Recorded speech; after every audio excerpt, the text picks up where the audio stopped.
So welcome everyone.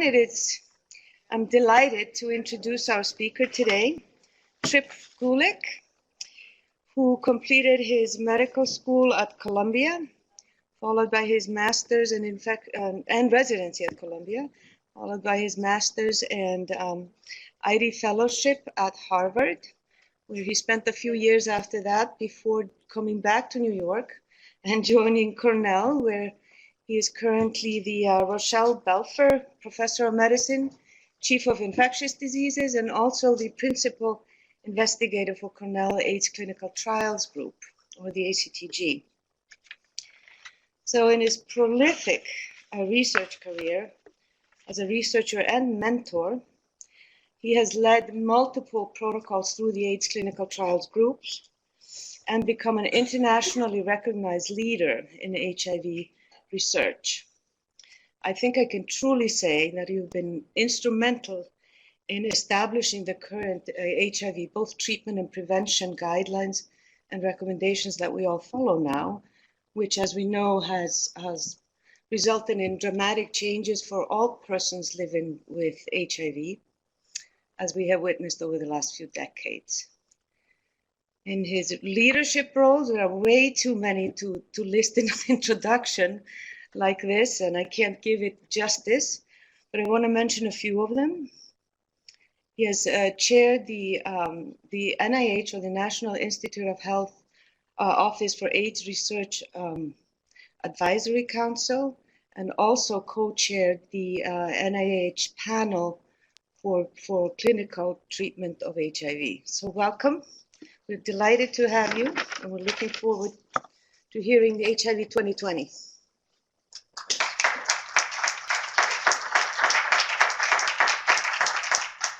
Thank you for that kind introduction. You know, I was thinking this morning, I've given grand rounds at several places over the years. This is the first one I ever got to walk to. So I live in the West 70s, and I thought, oh, that's so cool. I have fond memories of this institution. I was a Columbia medical student doing an away rotation in medicine here over 25 years ago. And at that time, the medical wards were filled with people with AIDS, all of whom would die. Essentially, the life expectancy back then, this was the mid-80s, was no more than 2 years for someone with AIDS.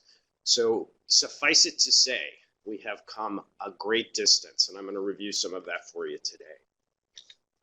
I don't have any disclosures. I am the co-chair of the U.S. government ART, Antiretroviral Therapy Treatment Guidelines. Hopefully that won't influence me too much. So what I'd like to do today is to talk about what internists need to know about HIV and what to expect for the future. So I'm going to talk about the changing epidemiology, who's getting infected and why. Testing, which has changed in the last several years. Talk about the clinical course of disease, which hopefully we can change today with treatment. And then talk about treatment. What's the state of the art and what might be next? Talk about the prognosis for someone today who's adequately treated for their HIV disease. And then something that's made great strides in the last 5 years is HIV prevention. So it was almost 40 years ago that this report appeared in the US CDC Morbidity and Mortality weekly report. The date on this, as you can see, is June 5th, 1981. Now, this was not the top story in MMWR that week, and it wasn't the second story. It was kind of a buried story. And what did it say? Pneumocystis pneumonia, Los Angeles. In the period from 80 to 81, 5 young men, all active homosexuals, were treated for biopsy-confirmed PCP, or pneumocystis pneumonia. What was unusual, of course, was not that it was pneumocystis pneumonia. That had been seen, but only in people with immune deficiency. It wasn't immediately obvious why these 5 young gay men had immune deficiency. And we now know, looking back, that these were the first 5 cases of AIDS ever reported. Shortly thereafter, New York rang in with additional cases. So we go from 5 cases in 1981. Today, we now know that over 70 million people have been infected by this virus, And it is a true pandemic. That is an epidemic that affects every country of the world. And over half of people with HIV over the years have died, leaving about 37 million people currently living with the virus. And as you know, they are not equally distributed around the world. The continent most affected is Africa, particularly sub-Saharan Africa, where about 2/3 of the world's cases live. As you can see here, about 26 million people. But every other continent is affected by HIV, and the numbers can be quite staggering.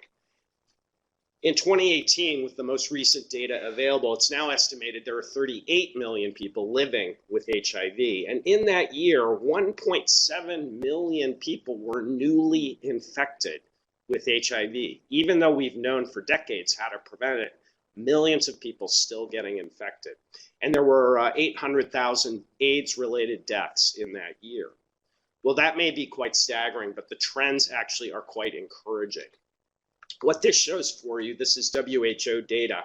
In red are people newly infected with HIV. And you can see the peak year for this, and note the number here, over 3 million people per year newly infected. And that was back in the mid-1990s. And you can see that there's been a sharp decrease over that time, again, reaching below 2 million at this point. All right, what am I doing wrong? Okay. Just water, thank you. In blue are HIV-related deaths, and you can see the peak year globally was about 2005, and that too has come down since that time and continues to decline. The declines in both new infections and AIDS-related deaths are due to the development of effective antiretroviral therapy, that is treatment for HIV.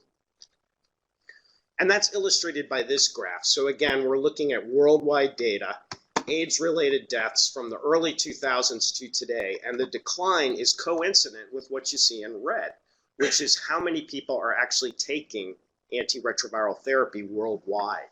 And you can see this number is beginning to approach over 25 million people taking antiretrovirals. So a stunning achievement, particularly over the last 10 years.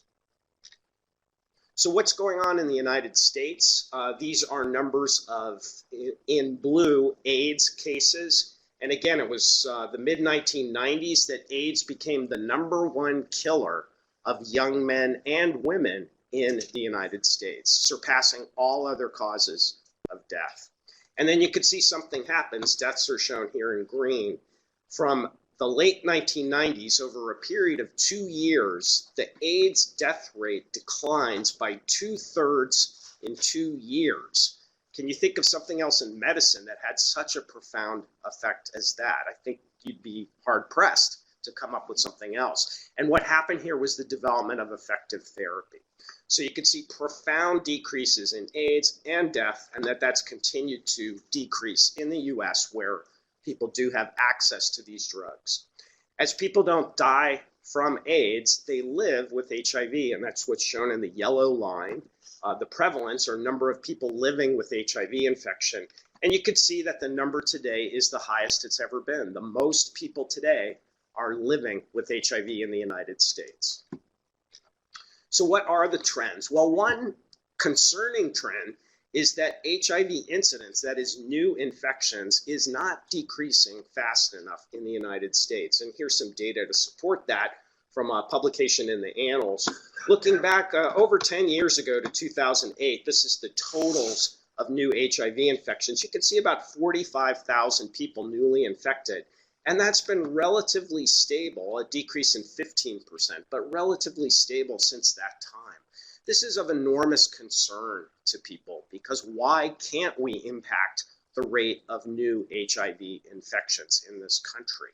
We have treatment, it's being rolled out, prevention has improved. Why aren't we seeing greater declines? Well, I'll show you some data locally in a minute to suggest that we actually are making an impact on this. The group most affected are men who have sex with men, or MSM, and you can see perhaps even a slight increase in infections in that group over time. Again, quite concerning. New infections in heterosexuals, shown in red, or injection drug users, shown at the bottom, have been decreasing over time, although there may be a slight uptick in injection drug use associated HIV that is associated with the opioid epidemic in this country. So who's getting newly infected in the United States? Again, the period from 2010 to the present, you can see men account for still about 2/3 of the cases and women about 1/3, and relatively stable numbers over time. There is a disproportionate effect on people of color, and that's what's shown for you here. So this is relating the what the representation of people of color, Blacks and African Americans and Latinos in the general population. You can see Blacks account for about 13% of Americans and Latinos about 18%. But what's shown for you in purple is who is being newly infected with HIV. And you can see both these groups are disproportionately affected by new diagnoses of HIV. So Blacks account for 42% of new HIV infections in this country right now, and Latinos 27%. So people of color are overrepresented when it comes to new HIV infections in the United States. And this shows you an age breakdown of new infections over time again.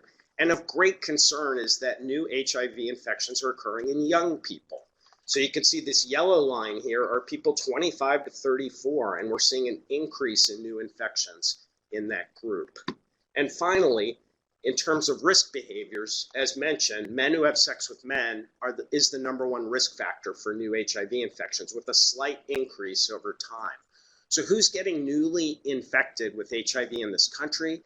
It's young gay men of color, and we're not reaching that group to try to prevent HIV. We're not doing a good enough job in that group. Here's a breakdown by US states. The Northeast and the West Coast have accounted for many of the people living with HIV today. But the biggest growth area is the southern United States, as you can see here. And so a lot of these purple states where the prevalence is the highest of HIV are seeing new cases. And what's interesting about new cases in this area is that they're rural rather than urban cases. Again, a challenge to reach people to get the HIV prevention message out. Well, you may know that recently 48 counties were designated across the United States as accounting for 50% of all new infections. And this is a map taken right from the website, great name, hiv.gov. And you see the blue dots, and that shows you something. Well, there's this little cluster of blue dots here. That's us. That's the New York metropolitan area. And we account for 6 of these 48 counties. So you can see 4 out of the 5 boroughs are represented here. Sorry, Staten Island. But Manhattan, Bronx, Queens, and Brooklyn. And then the 2 counties right across the river from us in New Jersey. So a fair number of the nation's new HIV cases occurring right here in the New York area. And here's a map of HIV prevalence, so people living with HIV in the 5 boroughs. And you can see that the peak areas here are right here where we're standing right now. So the Chelsea, Clinton neighborhood of New York accounts for the highest rate of HIV infections. The seroprevalence in this neighborhood is about 5%. So 5% of all people living right here are HIV infected. You can see northern Manhattan, the South Bronx, and places in Brooklyn also with many people living with HIV infection in those places. Here's the same map, but this time looking at new HIV diagnoses. What are the rates? And again, you can see the same areas: Chelsea, Clinton, northern Manhattan and Harlem, South Bronx, and parts of Brooklyn. Well, here's some good news. These are new HIV diagnoses in Manhattan, and this is the latest data right off the website from 2014 to 2018. If you go back just 5 years, you can see that over 600 Manhattan residents newly infected with HIV, but look at the trend here. It's really quite notable. So we're now down below 400 new cases in just a period of 5 years. You may know we are privileged to have a Department of Health that is working really hard on this problem and emphasizing not only treatment, but prevention. And we're seeing the results of this. So although the nation's New York cases are decreased. And that's true of some other major cities across the country and across the world. So when you have political motivation and public health embracing this, you really can make a difference with HIV. Okay, that's the epidemiology. Let's move on. This is the virus, the structure of the virus. Initially called HTLV, human T-cell leukemia virus 3, but it was quickly figured out that this was not a human T-cell leukemia virus, renamed with the new name HIV. It was isolated by two groups in 1983 and 4, a French group and an American group who were given co-credit, but you may know that the Nobel Prize in Medicine just a couple years ago went to the French group for their discovery of this virus. I won't say more about that. This is the structure of HIV. You can see it's relatively simple. It has these glycoproteins on the surface of the virus, and then this inner triangular coat, which is a structure that called the capsid, which encases the viral genetic material of the virus, which, as you know, is in the form of RNA. So it's a simple structure. There are two types. The most common by far worldwide is HIV-1. There's a related virus called HIV-2, which is localized to Western Africa and countries with traditional ties to Western Africa, like Spain, Portugal, and some cities in the south of India. And we do occasionally see people with HIV-2 right here in New York. You can be infected with both viruses as well. There are also subtypes. These are called clades. They go by letters of the alphabet, and clade B is the most common here in North America and in Europe. There's now convincing data that HIV is a zoonosis. That, of course, is a disease or an infection that starts in animals and then spreads to people. And there's lots of examples of this, but convincing data that this was a monkey viral infection that jumped to man in Western Africa approximately around the year 1900. In some African countries, particularly rural, in that area, monkeys are kept in the home as pets or sometimes hunted for food. And so the thinking is that scratching, biting, and then exchanging of blood was likely how this virus transmitted from monkeys to man. And the target cell, as you know, is the CD4 positive T lymphocyte, that major cell in the immune system that guides the other cells in forming an effective immune response. And this is, of course, what our patients call the T cell. So how do we test for HIV? Well, this has changed in recent years. For most years, since the development and discovery of the virus in 83, 84, the development of the HIV antibody test occurred in March of 1985. And this was first used, of course, to screen the blood supply, which was done starting that year. This, as you know, since it's screening for an antibody, is an indirect way of looking for HIV infection. And so today we do a screening test, and routinely it incorporates looking for antibodies to both HIV-1 and HIV-2 by an ELISA test. If that's repeatedly positive, we proceed to a confirmatory test. Now, you may remember the Western blot, which was the confirmatory test that we did for many years. Well, that's out. So residents, if you see Western blot and HIV on a boards question, just cross it out. It's going to be the wrong answer. Why? Why did we abandon the Western blot? Well, it's expensive. Not every site can do it. So now they have gone to what's called an immunoblot test as a second test. And in the developing world, where resources are limited, they actually use rapid tests. So two different rapid tests made by two different companies. If you're positive with one and the second one is also positive, that's enough to fulfill the definition of HIV. The tests have evolved.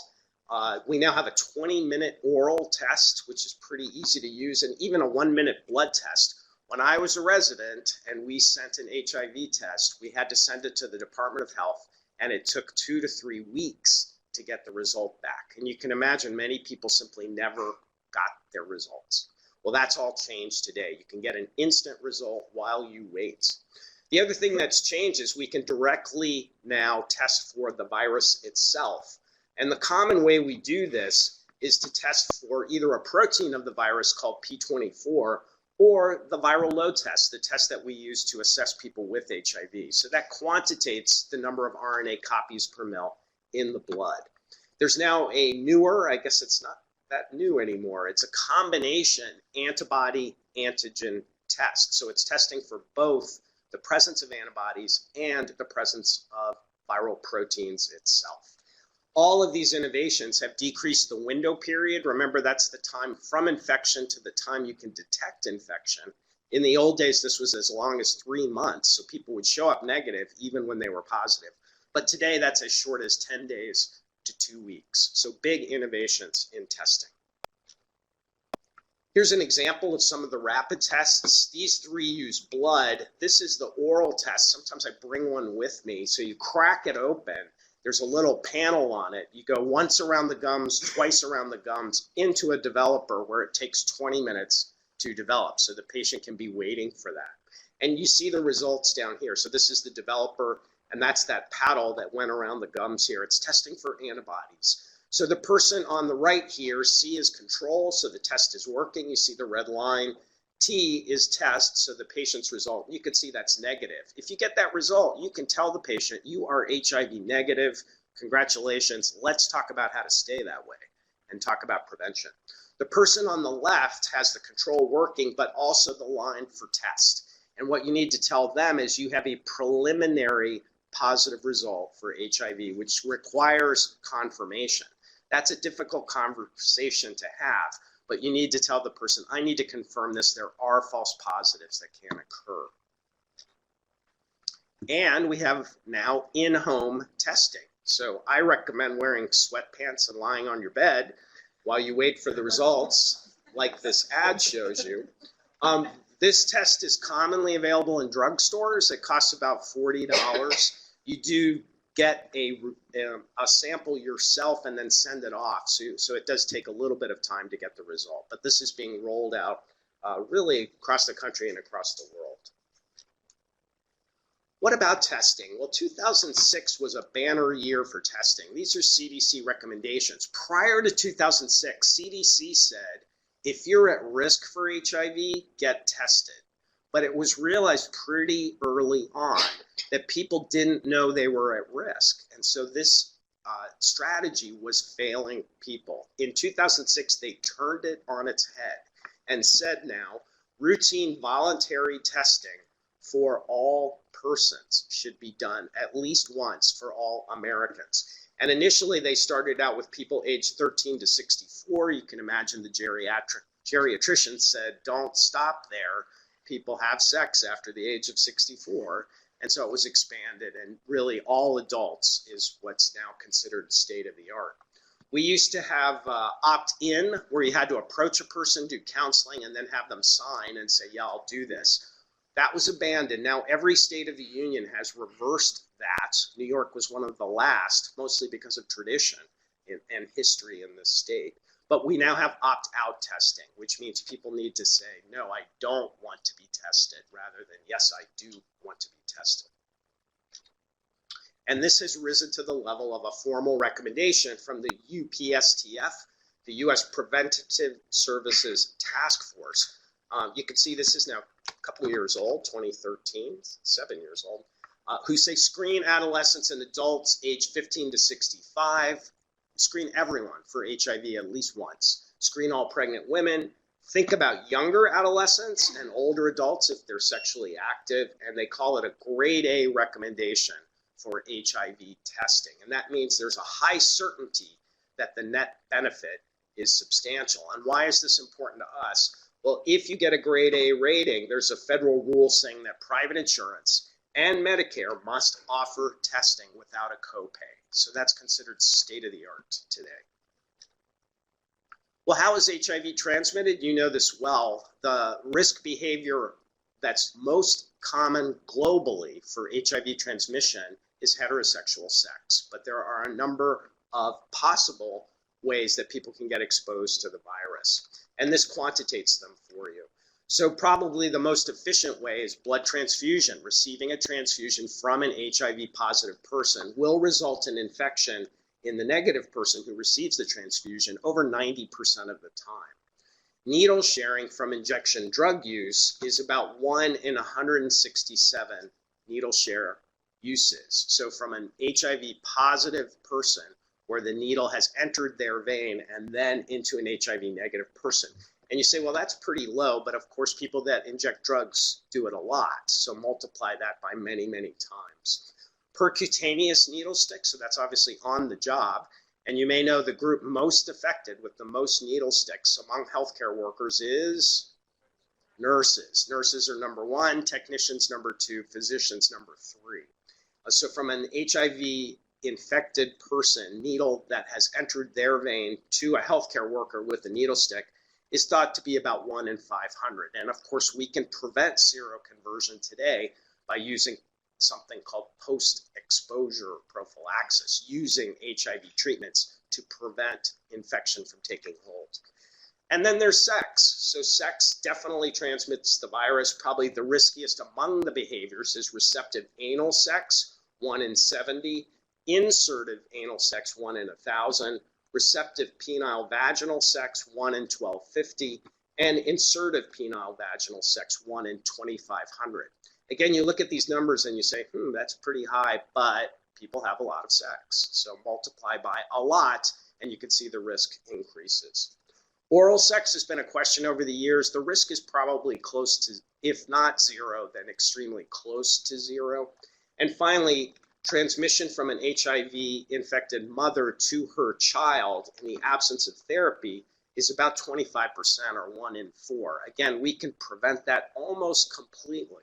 And it's been several years in this city since there has been an HIV-positive infant born to a woman with HIV. So this is effectively cut off if you use treatments. Okay, this is the time course, what you can expect someone living with HIV. And I want to emphasize this is in the absence of therapy. So someone is HIV negative and then gets exposed to the virus at time 0. Focus on the green line first. This is viremia, that is HIV RNA in the blood. And you can see the highest levels of this occur just within days to weeks after infection.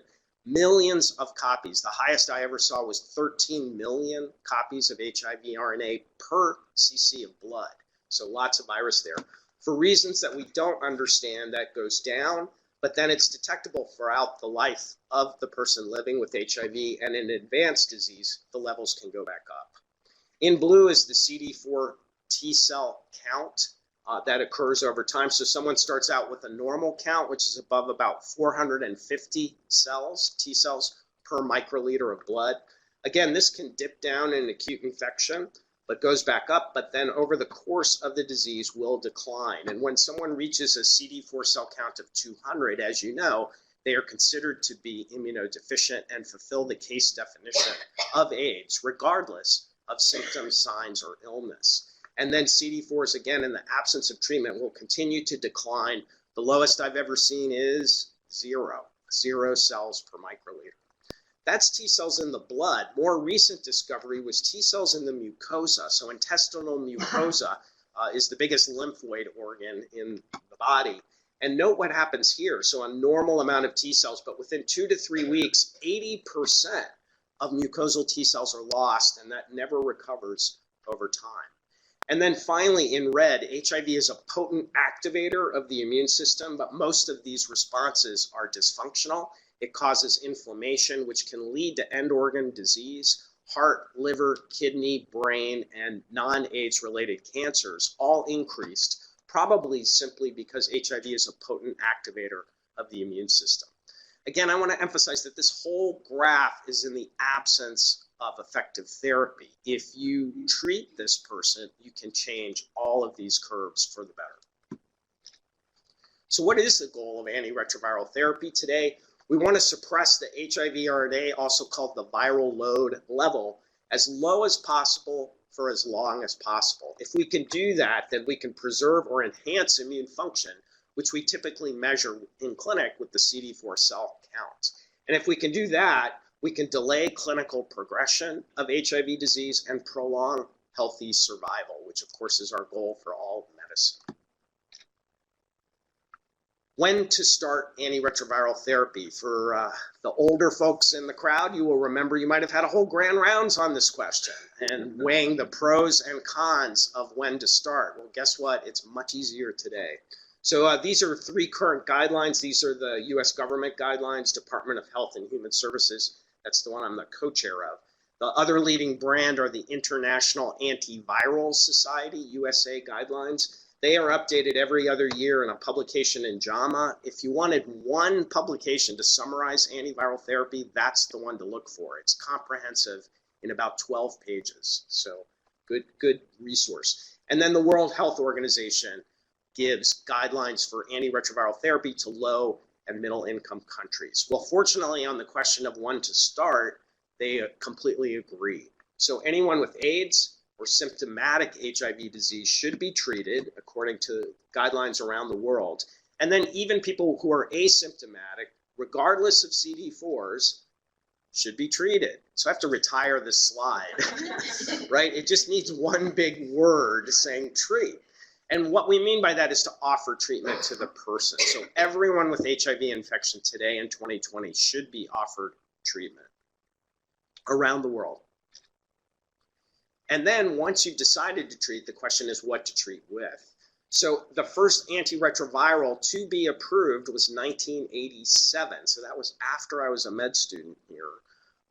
And that was AZT. Antiretrovirals go by 3-letter codes, as you probably know. And you can see since the 80s into the 90s, 2000s, and up till today, there's been just a progressive number of HIV drugs approved. In fact, the total number that you see here is 32 drugs FDA approved for the treatment of HIV infection. 2018 was a big year. There were 3 new drugs that were approved. 2019, 0. But one was just about to be approved and then was withdrawn at the very last minute. Will likely be approved this year. And then to understand antiretrovirals, you need to recall the life cycle of HIV. So here's the virus again, the orange glycoprotein spikes on the outside, the inner coating, and the viral RNA. This is the target cell, the CD4 positive T lymphocyte or T cell. HIV recognizes this cell by binding to the CD4 receptor. That allows binding to a second receptor called the co-receptor or the chemokine receptor, and the most common one is CCR5. When both of those receptors have been engaged, then the viral membrane fuses with the host cell membrane, and the contents of the viral particle are now extruded into the cytoplasm of the cell. So you have copies of viral RNA, and you have viral-specific enzymes that are now present in the cell, like HIV reverse transcriptase. This does the opposite of nature. It takes the viral RNA, uses it as a template to make viral DNA. As you know, the reverse order is much more common in nature. Viral DNA then forms a double-stranded complex, migrates into the nucleus of the cell with the assistance of a second viral-specific enzyme called HIV integrase. The integrase then takes the viral genes and inserts them randomly into the host cell genome. And at the point of insertion, that cell is now infected for life. And an infected cell with the HIV genes integrated can live up to 60 years. And that's the reason HIV infection is so hard to cure. We don't know of a way that you can extract those genes once infection and integration has occurred. The cell may be latent and be quiet for years, but something may activate the cell, and then host cell genes along with viral genes are transcribed. New copies of viral RNA are made. These are the genes are translated into new proteins that everything assembles at the surface of the cell, and then new viral particles bud off. Post-budding, the viral proteins are in these long precursor forms that require a specific cutting before the viral particle is fully mature and active. That cutting is done by a third viral-specific enzyme called HIV protease. One infected cell can make 10 to hundreds of copies or even thousands of viral particles. Many of these will be fully capable of starting the process anew in the next CD4 cell that it comes into contact with. And when enough of these viral particles have budded off from the cell, the integrity of the membrane is lost and the cell dies. When enough T cells die, the immune system becomes compromised and people get sick. So the whole approach to antiviral therapy to treating HIV has been to throw up roadblocks in the life cycle of HIV. The first drugs we had targeted reverse transcriptase. And so these appropriately are called reverse transcriptase inhibitors. Two types. The older ones are nucleosides. That is, they look like the DNA bases. The newer ones don't, but also inhibit the same enzyme, and those are called non-nucleoside reverse transcriptase inhibitors, or NNRTIs. The third class to be developed targeted that last step, and these are the HIV protease inhibitors. And combinations of these three classes of drugs early on led to the profound changes that I'll describe in a minute. But we didn't stop with three classes. Drug development continued, targeting other steps. The next class was the first HIV entry inhibitor. This targeted fusion of the membranes, but that's just one of the three steps of entry. A second class bound to the CCR5 receptor for the very first time. Then came, right in the middle of the life cycle, the HIV integrase inhibitors, and these were the most potent, as well as being well tolerated and convenient, and rapidly rose to first-line treatment for HIV. And then the last class to be approved, whoops, didn't make it to the slide, that's how recent it is the CD4 attachment inhibitor, so targeting the very first step when the virus binds to the CD4 receptor. So we have 32 drugs in multiple classes. Is it beginning to sound complicated? Well, yeah, it is. Here are the approved drugs in 2020. All of these are reverse transcriptase inhibitors. We have the nucleoside, or nukes. We've got the non-nucleosides, the NNRTIs. These are the protease inhibitors. There are 10 of them, 3 types of HIV entry inhibitors, and we now have 4 integrase inhibitors. And how did we get the regimens that we have today? This is showing you antiretroviral activity. So we're graphing the viral load here, and it's on a log scale. So we had one drug back in 1987, and we used it. And what we saw was that HIV would decrease levels of the virus in the blood by 90%, but that rebounded rapidly. And if you characterize the viruses here, they were now resistant to AZT. When we had 2 drugs, they were 2 nucleosides in the mid-1990s. Again, we used them, and you could decrease viral levels by about 99%, but you didn't prevent rebound. The virus still rebounded, and when you characterize viruses here, they were now resistant to both drugs. What changed everything was the use of 3 drugs, and what you see here is you reduce viral load levels, and importantly, they stay suppressed. So you're preventing the emergence of resistant virus. This shows you 6 months of data, but we now have over decades of data saying that triple drug therapy effectively suppresses viral load levels and allows CD4 cell recovery and prevention of clinical events and prolonged survival. So 3 turned out to be the magic number. People went on, as you'd guess, and tried 4, 5, and 6 drug therapies. Nothing ever did better than 3. And of course, every time you add a drug, you add complexity and the potential for side effects. So 3 remains the standard of care. Well, what were the problems with these early regimens developed in the late 1990s? Well, side effects were common, and these were very troubling to people. Probably the most common were GI side effects, but a whole host of other side effects with the older drugs. Fortunately, the drugs we use today are relatively side effect free. The other issue was complexity. So I'll take you back. 1996, person with AIDS, we have a life-saving regimen to give you. It's a triple drug regimen, state-of-the-art, AZT, 3TC, and the protease inhibitor indinavir. So what's it like to take this regimen? Well, at 8 a.m., you need to swallow 7 pills. And then exactly 8 hours later, because this is not a TID, but a Q8 regimen, you need to swallow 6 more pills. And then 8 hours later at 12 midnight, another 7. So this is 20 pills divided every 8 hours for the rest of your life. And you have to take them fasting. So 1 hour before or 2 hours after meals, and you need to drink a liter of hydration a day because indinavir causes kidney stones. So you can imagine, although this was life-saving, this was extremely challenging to people to try to keep up with for any length of time. Adherence was a major, major issue. So if the first 10 years of antivirals we developed effective therapy, the next 10 years was about making it livable. So we go from 1996, 20 pills, to 2016. 2006 was the time that the first 1 pill once a day regimen was available to people. This was highly effective and became extremely popular with patients and providers. 1 pill once a day at bedtime. There's 3 drugs. You can see 1, 2, 3. Oh, by the way, it's not really this big either. So these have become so popular that we now have a host of 1 pill once a day regimens. You can see approval dates here, 2006 all the way to 2018 when 3 of these were approved. So we have many, many 1 pill once a day options for people, and this has literally become the standard of care for HIV. Here's what the guidelines say about what to start with. So recommended regimens are now all nucleosides with an integrase inhibitor, again, because of their potency, relative lack of side effects, and ease of administration. Many of the 1 pill once a days are actually integrase based. Well, how well are people doing? New York City publishes that data. So this is not clinical trials data, this is clinical care.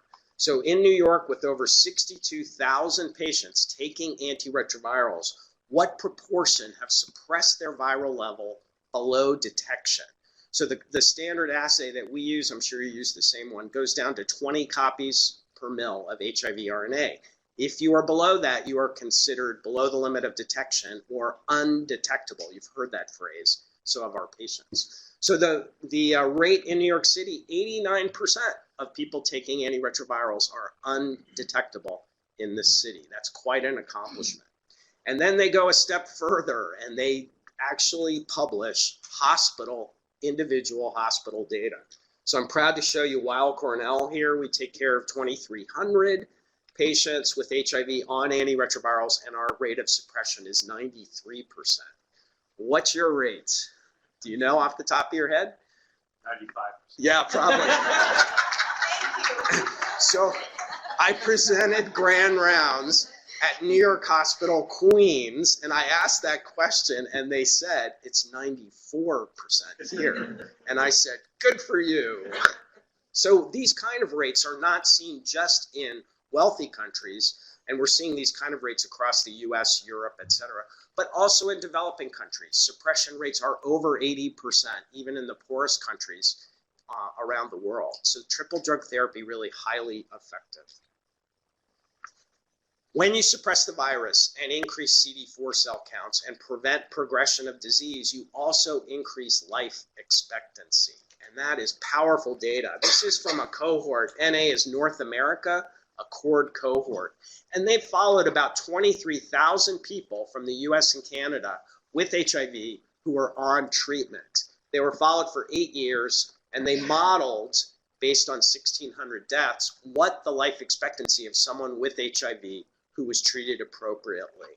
And what you see here in the graph is that life expectancy improved. But to get down to the numbers, life expectancy at age 20 increased from around 2,000.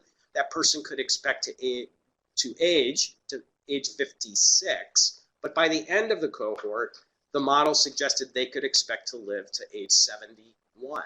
That's not quite the life expectancy of the general population, but it's getting close. And then when they looked at a subset, so people who started antiretrovirals with a relatively preserved CD4 cell count, as shown for you here, that 20-year-old can now expect to live to 89 years of age. Well, that's better than the general population. So what's going on? Well, it turns out people with HIV get regular health care. So the theory here is that they are getting the benefits of all the primary care that we wish everyone would get the benefits of. So screening for cancers and decreased smoking and control of lipids and hypertension, that may account for this. And this is a model, of course. Well, this is in the US and Canada, but these kind of increases in life expectancy are now being seen worldwide. And so here's data from, in the dark black line is worldwide life expectancy, and here are representative sub-Saharan African countries. And as you can see, from the 60s to the 80s, life expectancy all over the world and in sub-Saharan Africa improved. Well, this was because of vaccinations and better sanitation and antibiotics. But look what happens from the 80s to 2000. You see a profound decrease. Nearly all the gains that were made from the 60s to the 80s are lost to the year 2000.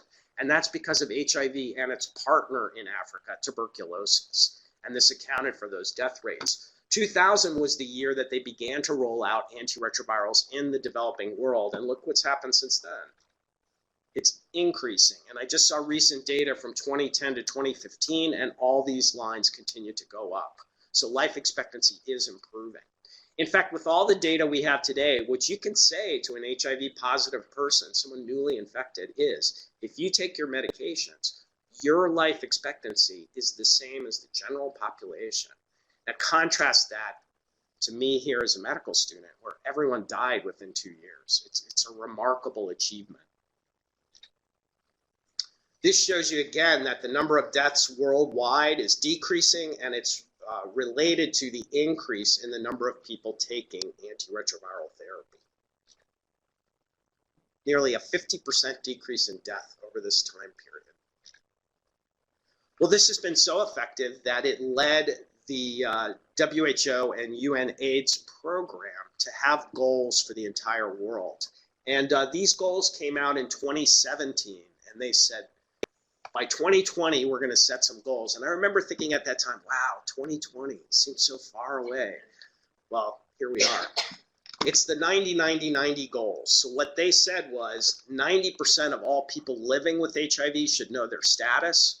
Of them, 90% should be in treatment and on antiretrovirals. And of them, 90% should be suppressed to undetectable. That was the goal they set out. It was thought to be quite ambitious at the time. Well, how are we doing with that goal? These are data from 2017, so a couple of years old. 75% of people worldwide who are HIV know their status, so not bad, not 90. 59% are in care and on antiretrovirals, and just under half are suppressed below detection. So these numbers have improved over the last couple years, not quite what the 2020 goals of 90-90-90 said. Location-specific data is more encouraging, and we happen to live in an area where the 90-90-90 goals were recently met. So 93% of New Yorkers... Sorry, 47 of the 59%? Correct. Yeah, you have to. So each one is of the person before. If you do the calculation, it's about 70% in total would be suppressed. So here's the New York data. 93% of New Yorkers who are HIV infected know it. 90% of them are in care and on antivirals, and 92% of them are suppressed below detection.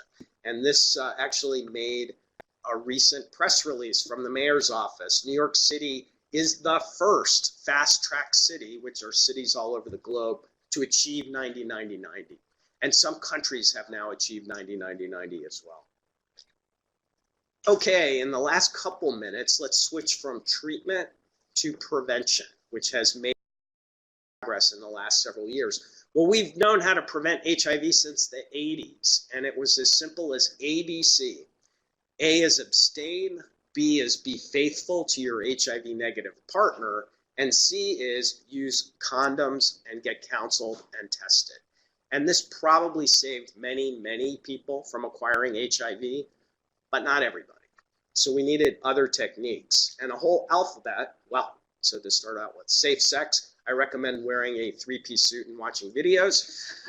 There's no risk of HIV infection from that.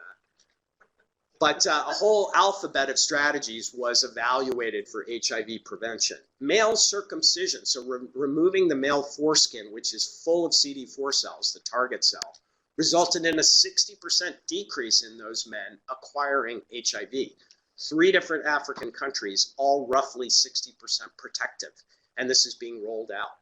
Other strategies not as effective, so diaphragms for women did not work.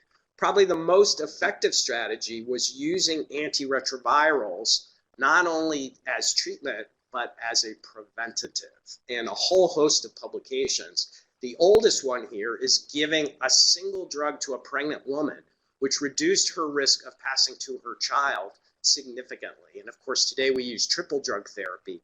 The risk to that child is about 0.5%. Remember, it's 25% if you don't treat. Then there's additional publications here treating people with HIV and getting them undetectable nearly completely reduces their risk of transmitting to others. So treating positive people, highly effective. And you may have heard of U equals U, undetectable equals untransmittable. And that's based on clinical trials data. And then giving people antiretrovirals who have been exposed to the virus. So let's say a needle stick injury, that's post-exposure prophylaxis, we think is effective based on the data. Better data for pre-exposure prophylaxis. So giving 2 antiretrovirals to someone at risk for HIV who's negative will almost 100% prevent them from acquiring the virus. The rest of the alphabet, not so great. So microbicides are gels that a woman could administer intravaginally, or men and women could administer intrarectally with antivirals in them. Sort of checkered, we're not sure if that works. No microbicide has been approved. And then treating either genital tract STIs, including herpes, was thought to be perhaps a potent strategy, but didn't work. And as you know, HIV vaccines, 4 out of 5 of the large studies had negative results. The one that was positive showed about a 30% advantage. Well, that compares with measles, which is over 90% effective. So not quite clear, but major studies going on right now to try to capitalize on that. So just a few more words about that. HIV treatment equals prevention. So how do we know that? 1,700 plus discordant couples. So that means one's HIV positive, one's HIV negative in a committed relationship. And in this study, almost all were heterosexual. You can see all over the world. The positive partner in this study had a relatively high CD4, 350 to 550. At that time, would not have been treated routinely. So this study randomized the positive partner either to start antivirals or to wait until their CD4 dropped below 250, which was the standard of care. The primary outcome was not how the positive partner did, but how often did they transmit to their negative partner.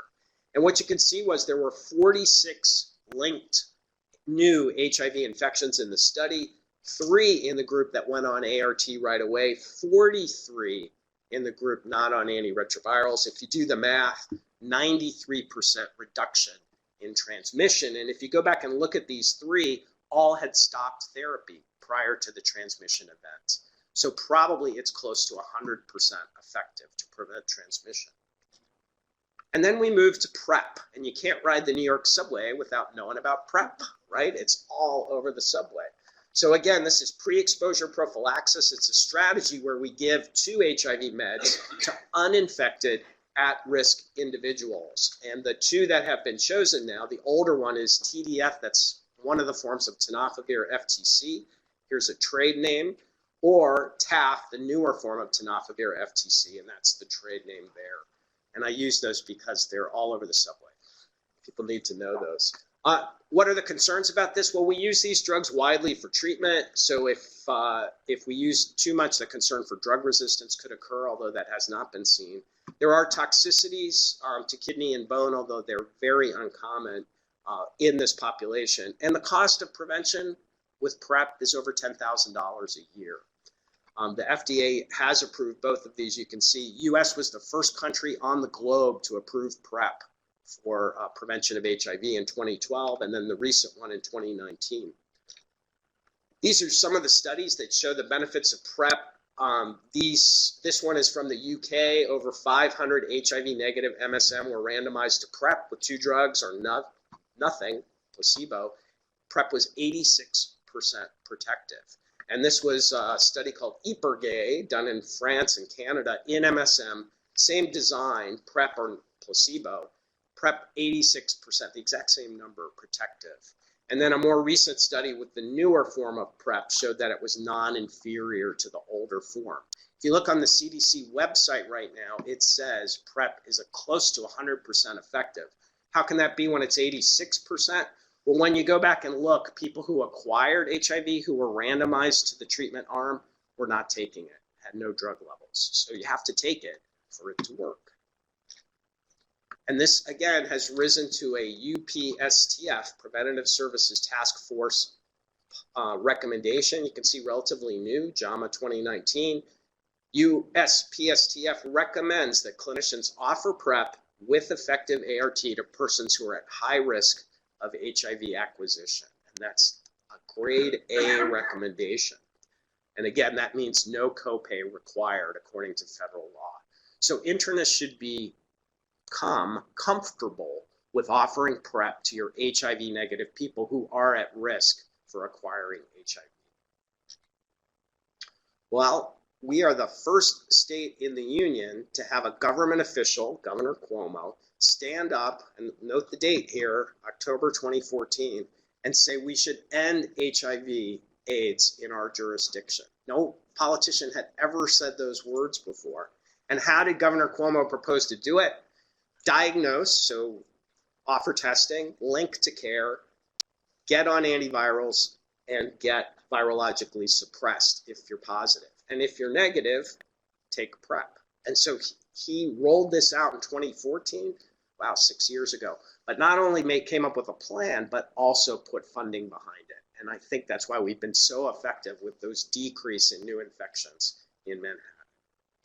And our president echoed this plan in his State of the Union address now over a year ago in 2019, and looks a lot like the New York plan. I'm sure he wouldn't like to hear that. Federal plan to end AIDS by 2030. So diagnose, treat, give PrEP to protect other people. And this was something new, respond to clusters of HIV infection. And he has a goal to reduce by 75% new HIV infections in 5 years and 90% within 10 years. You can imagine that this was strongly supported by our allies at the NIH and at the Department of Health. And again, importantly, he's putting resources behind this to actually make this true for all of the United States. Lastly, how many people have been cured of HIV? Well, it says 1 here. It's actually now 2. So the 1 has been widely talked about. You can see the original publication now, over 10 years old in the New England Journal. This is him. His name's Timothy Ray Brown. He's totally out about this. I went to a conference in France once where they have the speakers dinner the night before I was speaking there, and he was the keynote speaker. It's about 20 people around a table. Everyone just stares at him. Wow, you were cured of HIV. He's this humble guy. He had well-controlled HIV disease. He's from San Francisco, but was living in Berlin at the time, but then developed AML that required a bone marrow transplant. They gave him total body irradiation, cytotoxic chemotherapy. He developed liver function test abnormalities and had to stop his antivirals. His viral load shot up, his CD4s went down. Then they had the bright idea that they would transplant him with a marrow from a person who was missing the CCR5 receptor. Remember, HIV requires that for entry. About 1% of Caucasians are living without the gene for the CCR5 receptor. And so that was an interesting idea. Well, he got the bone marrow transplant, rejected it, and then they gave him anti-rejection meds, retransplanted him with another marrow from a negative person. And when all the dust settled, his viral load was undetectable, and his CD4s had come back up to normal levels. And we're now almost 10 years later, and they cannot find evidence of HIV in this guy. In fact, he's gone on PrEP to not reacquire HIV infection. So he's the one person. Now this changed the whole field, because if you can do something once, maybe you can do it again. Are we going to be rolling this strategy out for our patients? Well, no. As you know, bone marrow transplant associated with a 30% mortality. So we won't do that. But it did give life to the idea that maybe we could find a safer way to cure HIV. Lots of research going on. And then about a year ago, the second patient was reported, this time from London. It's not out. They do say he, so we think it's a he, and has only been a year out, but they can't find kind of a similar course as the first guy. Didn't get radiation and slightly milder chemotherapy, but did get the bone marrow transplant. So gave hope to the whole field about perhaps we could cure this infection. What I tell my patients, because boy, they've all heard about this, is that let's keep you suppressed until we're ready for an effective cure, which we know won't harm you. And most people get that. All right, long road here from Evans 4 to today. HIV affects every country of the world. We should, as internists, be offering routine HIV to all testing at least once to all people. Antiviral therapy, I've talked about its benefits over time. 3-drug therapy, the infectious disease people in the audience know that there's a recent 2-drug therapy that was approved based on pretty good data. That's for another time to talk. Life expectancy of someone with HIV appropriately treated, now the same as the general population, and prevention continues to be key. And cure research is in progress. So I'll stop there, thank our supporters, and thanks for having me back to the hospital.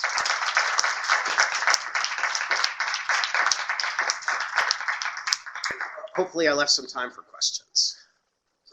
Dr. Braun is a question. St. Luke's site, thank you for a wonderful talk. I really learned a lot.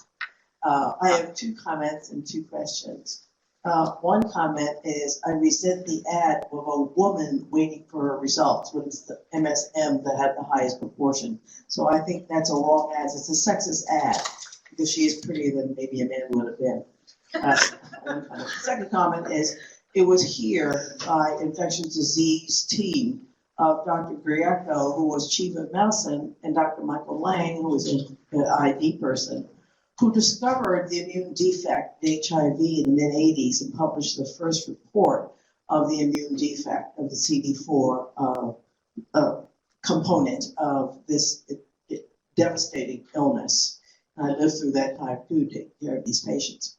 One of the questions I have is, one is when they're co-infected with, now I see hepatitis C, that impacts on their response to treatment and the complexity that goes with that, since the hepatitis C is also associated with malignancy.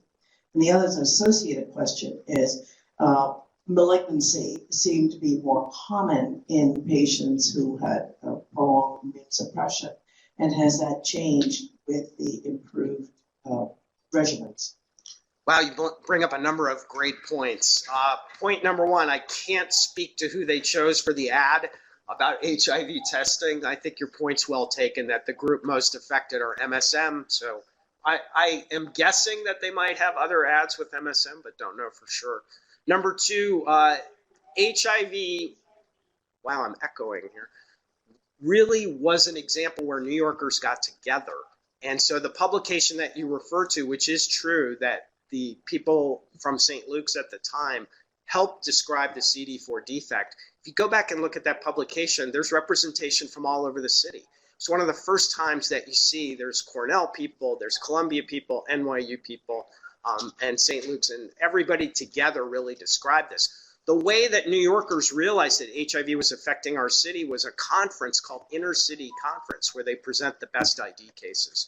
So I think it's a shining example of how we can work together in this city against problems like that. Number 3, you asked about hepatitis C. Wow, that's a great topic for grand rounds. We can cure over 95% of all people with hep C, regardless of whether they have HIV or not. So that's the goal today. We have cured everyone in our clinic who was willing to take the pills. I'm sure you guys have too. So brilliant what's gone on in hepatitis C. And your last question was about an increased risk of cancer. And HIV is associated with an increased risk of cancer, particularly the viral associated ones. So cervical cancer, anal cancer, and lymphoma, for instance, and Kaposi sarcoma. Interestingly, other cancers are not associated with HIV. So thyroid cancer, for example, no different.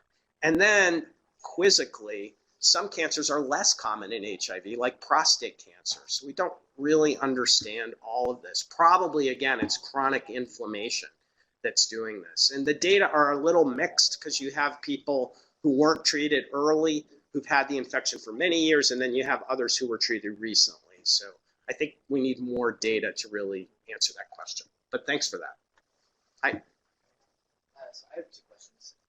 One is, what is the difference between Truvada and Descovy in terms of, I know that both are relatively new for PrEP, so longitudinal data isn't an option right now, but in terms of telling patients and just kind of thinking about it, what differences exist between them? And then 2, have you seen a significant number of PrEP-resistant HIV cases? Great question. So both questions were about PrEP. The first one was, what's the difference between the two FDA-approved PrEP drugs? The first one, trade name is Truvada, and the form of tenofovir is TDF. That is associated with more renal and bone toxicity. Again, low levels in this population. But the reason that they went on to the second drug, Descovy, which is a combination of the newer form of tenofovir called TAF, tenofovir alafenamide, that has less bone and renal toxicity in people with HIV. So they extrapolated here to say maybe it will be less toxic in people without HIV as PrEP. Much more data with the older formulation, and you may know New York City Department of Health just came out and said the older formulation is preferred over the newer formulation. That's because of less experience. The other thing that we have to say is the older form, Truvada, was tested across the board, so in MSM, but also in heterosexuals, both men and women. The newer form only tested in MSM. And so if you look at the labeling, it says that this is only recommended for prevention of HIV from non-vaginal sex, meaning that it's not approved for women because we have no data. They are now looking at that question. And then your second question about PrEP, resistance. This has been carefully looked at. The rate of resistance is about 0.1%, so incredibly low. The one time you can run into trouble is if you give PrEP to someone who has acute HIV infection. So you need to think about that when you're starting. Do a brief symptom review. Are you feeling okay? If they have fever, rash, or flu-like symptoms, don't start PrEP because they might be having acute HIV. And if you give them PrEP with only 2 drugs, they will develop resistance if they have acute HIV. So there should be no rush to PrEP. You could say, hey, come back in a week after you're feeling better and we'll reassess. It's 0.1% with compiled data from all available studies, and that's published. Hi. One more issue is resources. I think that the most important part of the story and its trajectory is the fact that resources were put in discovery, research, work, and development of drugs. But not every many illnesses do not get these resources. And you wonder if the infection is going across so many socioeconomic classes contributed, because a lot of the funding came from private fundraising with huge efforts being made in that arena. So I wonder whether or not the resources will be sustained, especially in the increasing climate of discussion about how we spend our healthcare dollar that seems to have no end and to reach a crisis level.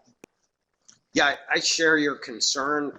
I think the government was your tax dollars at work were the major reason that we really turned the tide here. Government supported research, but clearly pharmaceutical companies really thought this was an important area. And as you say, philanthropy was a major part of the progress that we made as well. And as you know, worldwide government funding of programs like PEPFAR, the President's, I forget what it stands for, Plan for AIDS Relief. That's it. Thank you. And also something called the Global Fund, which has money pooled from rich countries to more resource-constrained countries for HIV, TB, and malaria. Thanks for the talk. I was interested in your opinion about treating patients who are chronically infected with HIV, starting them on meds in the hospital. Sure. So the main time this comes up is someone who is newly diagnosed, and unfortunately we still see people like that who present with an acute opportunistic infection. There's good data to show that if you start ART within 2 weeks of an opportunistic infection, that you actually impact progression and survival. So back in the day, we never started antivirals in the hospital, but today we routinely start them, and that's really the standard of care. Sometimes it gets complicated with drug-drug interactions and side effects, and that's why the 2-week time point is good. It doesn't have to be started immediately, but it should be started promptly. been in the situation once where a patient came to me with a positive oral test, which he purchased, and I retested him, doing the standard RNA polymerase test, and it was negative. But I didn't know how to handle it after that. I mean, I said, maybe you should come back 3-4 months and get it again, and then we talk about prevention. Could you manage this? Sure. The question was about screening test and what sounds like a false positive. And realize that the antibody test, particularly the screening test, does have a low specificity, but a high sensitivity to try to pick up people. So you will see occasional false positives, and you did the right thing by trying to do a confirmatory test. That's why I tried to emphasize that a positive on a screening starts a conversation, but you need confirmation of that. So you did the right thing to say, let's get blood tests to see if this is a true infection or not. And you went beyond that to say, hey, you're at risk. Let's talk about ways to prevent it. So good job. I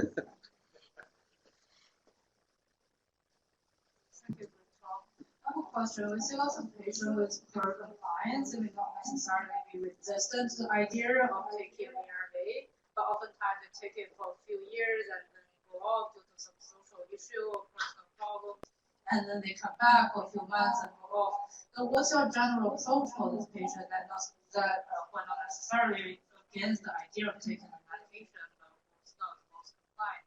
Also, is there any study or data suggesting that if you're taking the ARV on or off, is it better than not taking it at all, or is there any benefit at all?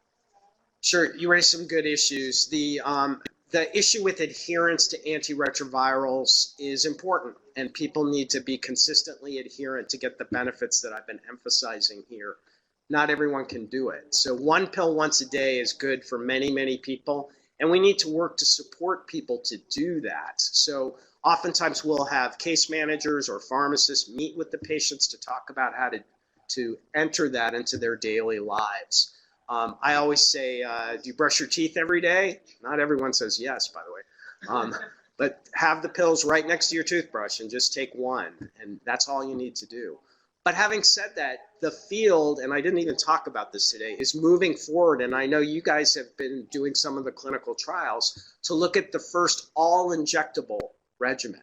And that's the drug that we thought was going to be approved last year that wasn't due to manufacturing difficulties. But this would be a 2-drug all-injectable regimen given either monthly or perhaps every other month. And you can imagine some patients would like that. So that's being done in our field. Other things that we're are weekly regimens. So just having to take one pill once a week is being talked about. And then besides injectable, implantable antiretrovirals like contraceptive. So you could put a little implant here and it elutes drug for 6 months. And then my favorite is people are working on an antiretroviral patch, like the nicotine patch. So you just stick it on and antiretrovirals are eluted. All of these, none of these are ready, so don't try to prescribe it. But it's trying to address the point you make. Not everyone can adhere to one pill once a day.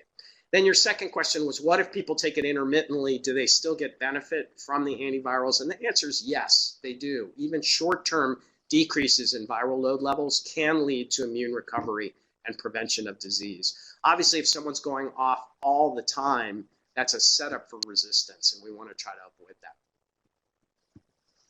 Okay. Thank you.